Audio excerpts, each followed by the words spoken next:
Hello, and thank you for joining me, Tiffany Grantham, for my summary presentation. The topic I chose for this paper was distance education at historically black colleges and universities.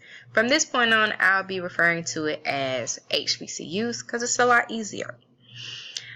I chose this topic because there has always been a long-standing discussion of how HBCUs could improve and the areas in which are in need of it most. So my biggest takeaways from this paper is the information I learned. For instance, there are 102 HBCUs, but only 22 of them offer online degree programming.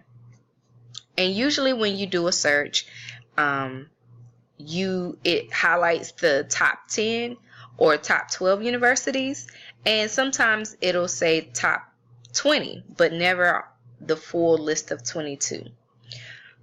Some other things I learned while doing this paper was back in 2014, Howard University entered a partnership with Pearson's Partnership to start online programming.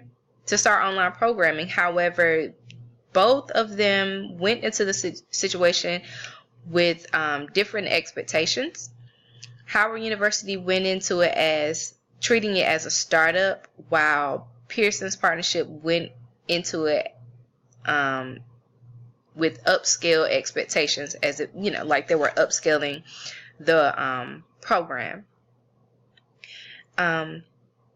It did collapse, but since then, Howard University has had a very successful online degree program. There have been some colleges to have a happy medium. There are those who, the smaller universities and usually private, don't have the infrastructure to support online programming. So again, that happy medium for some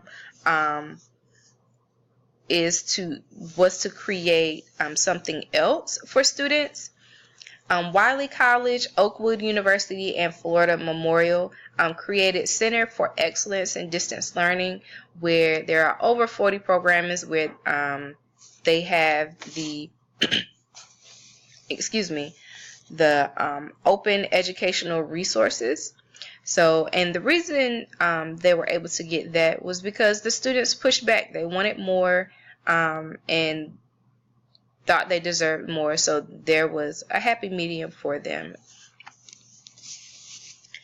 What I'm proud of the most with this paper is the wealth of information that I was able to find to support some of my questions as far as why HBCUs are lagging behind other universities.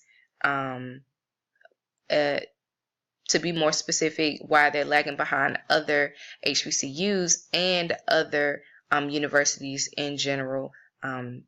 There's a long-standing narrative of we've always done it this way, and they have always wanted to give students that unique HBCU experience, and you can't, or they seem to think they can't give that for students who choose to take online courses.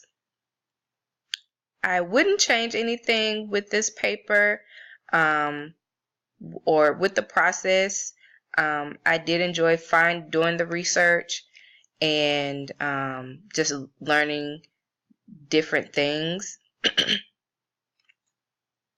So yeah, that is my paper. Thank you so much for joining me, and I hope you have a wonderful rest of the semester.